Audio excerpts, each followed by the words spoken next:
अभी बताएंगे आपको मन का कोई काम हो रहा है।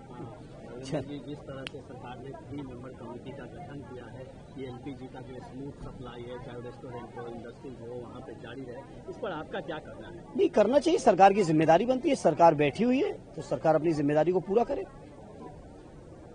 लेकिन इन सब के बीच जो क्राइसिस हो रखा है, चाहे मुंबई हो, बेंगलुरु हो, वहाँ पे कहा जा रहा है कि एलपीजी अवेलेबल नहीं है। अब अभी आप सरकार से स्पष्ट पूछो, आप सरकार से पूछो।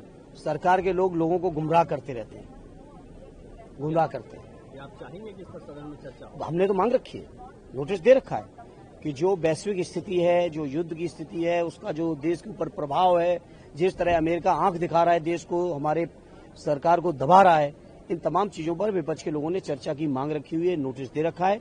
और मेरी मांग है सरकार से कि सरकार को इस मांग को स्वीकार भी करना चाहिए और विपक्ष के सुझावों से देश का हित होने वाला है।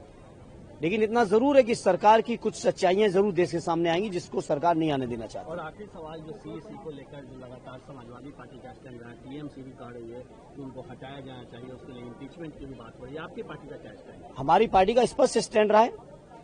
चुनाव आयोग भारतीय जनता पार्टी की कठपुतली बन चुका है, भारतीय जनता पार्टी के अलायंस का हिस्सा बन चुका है।